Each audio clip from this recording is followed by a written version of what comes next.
I got off the sandbar, got underway, arrived at Pretty Harbor. Um, haven't identified any boat damage. Everything went well. I floated off. Um, I had that signature on the GPS plotter. I could see I had moved off, and the boat was a lot softer. Um, I had 20 feet of chain out, um, but it didn't appear to have grabbed yet.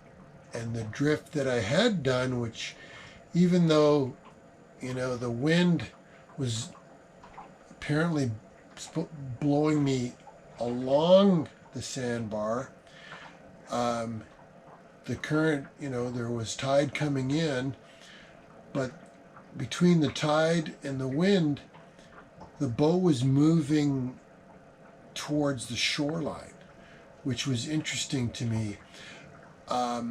If I was moving parallel to the sandbar, I would have waited a little bit longer. I could see the boat was free.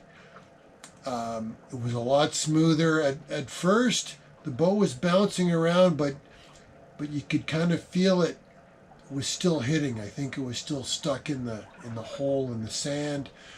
And I went forward probably 3 times. There was no tension on the chain. It's like, okay, I'm still in the hole. The boat hasn't moved on its own yet, in the wind and the current. And then I saw it on the chart plotter, that signature that I'd moved about 60 feet. Went forward, sure enough, there was tension on the chain. Okay, so there's the signature I'm looking for. We can see that we've definitely moved probably 40 feet. Went back. Okay, I'm moving closer to land. I gotta haul in the anchor and get out of here. The first thing I tried was leaving the anchor in and trying to use prop walk to bring me to starboard, which didn't work.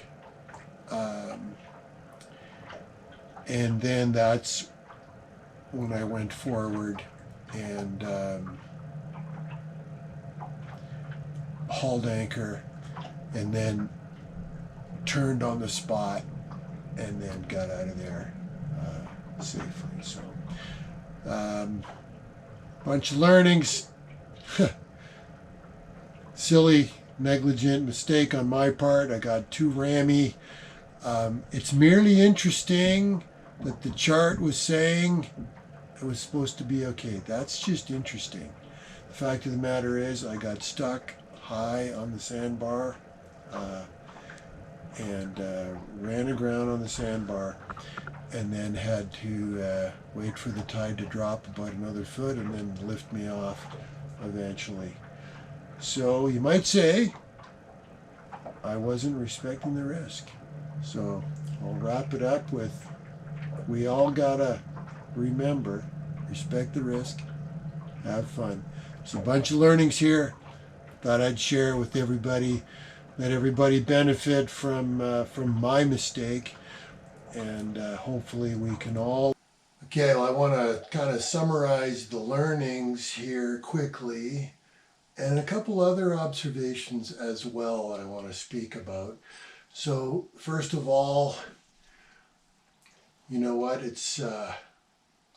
I wasn't being conservative enough with the sandbar distance. The chart had showed that I should be off the bar, and clearly I wasn't. It's merely interesting that it showed on my chart that I should be in the clear and have deep enough water. I didn't. So I should have been more conservative. I should have tacked earlier.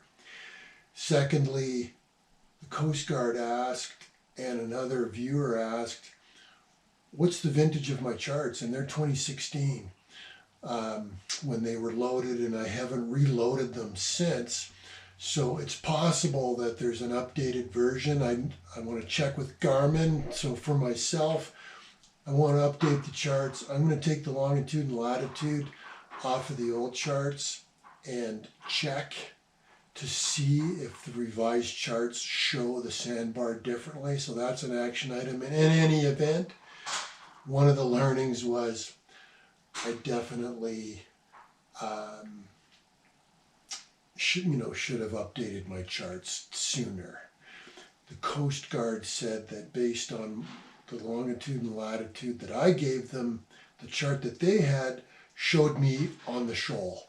So that was new information.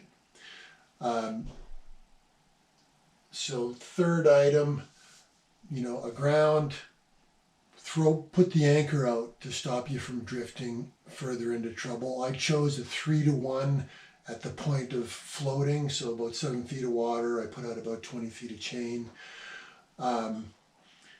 And now, what was surprising and interesting to me was that when I eventually floated off, the wind was kind of blowing this way, the flood was this way.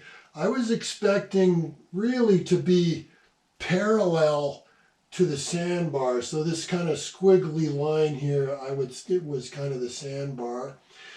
And I was expecting to drift, this way, more or less with the wind, thinking the wind would be stronger than the current. Now, in the event, I actually drifted, towards land, towards more shallower water. And I had to really kind of think about that as to the reasons why. Now, I'm not an oceanographer, but this is what I could come up with. I think there was probably two things happening. So the wind was, at about an angle like this, at about 5 knots. The wave sets were, let's just call them perpendicular to the wind. But what I think partly was happening was that if this is the wind vector and the waves were coming like this, I think the waves were partially refracting when they hit the shallow water, pushing me more towards land. So I think the wave refraction in the shallower water was a partial factor there. But also, the other thing was that, the direction of the flood was, this way. However, this is a cross section. So we got deep water here and extremely shallow water here. So looking at it end on, this is a cross section of the channel. And what I believe was happening is that while the main flood was going this way or kind of into the board, that in the shallow water, and I was able to find one diagram, that showed this, but even though the direction of the main current is this way, in the shallows it talked about the path of a molecule in the flood going this way, perpendicular to the direction of the flood. And then in the ebb, it would come back.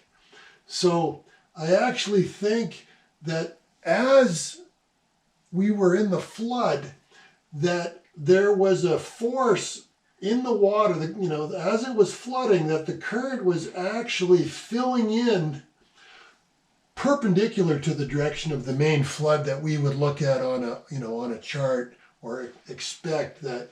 So I think there was two things happening there, that in the flooding zone in the shallow water, that the water takes the path of the least resistance. And so the flood was, happening like this, that as it's coming in close to the shore in the shallows, the water's doing this.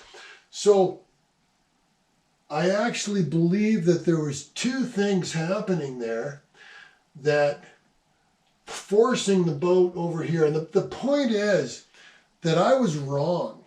I was thinking the boat was going to drift this way and that I had lots of time to get water under the keel with the anchor out. And in the moment, I actually, didn't. I started to drift this way. The anchor was dragging. I was drifting into more shallow water. So my prediction was wrong. And that meant I had to jump to action. When I saw myself drifting further into the shallow water, it meant, okay, I don't have time to wait. I got to go now. And that was a surprise to me. So I wasn't ready for that. That drift that was this way, I was not ready for that. And then, so was surprised by it. And then on further analysis, I think there was two things going on. One, the wave sets were coming from here. So, not quite parallel to the sandbar, but not an acute angle. But what I think was happening was the little bit of wave action that was there was pushing me. The waves were refracting, pushing me a little bit further into the shore. I think the wind angle was also pushing me slightly into shore.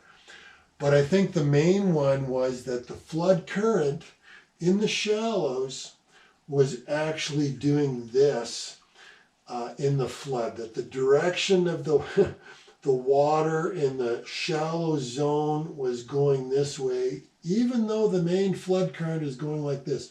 I think that the main flood was going like that, but then in the tidal zone, I think the flood was doing that. And I'm not an oceanographer, but that's kind of where I ended up. I did find one official sketch that showed, an ocean shore with the main current going this way, and then over a 72-hour period, it showed the path of a molecule of water doing this, which to me, flood, ebb, flood, ebb, flood, ebb with the tides, even though the main current was flowing this way. And that actually makes sense to me. If you look at the cross section, we all know that, that the current is strongest in the center and the deepest part of the channel. And then on the sides, it slows down.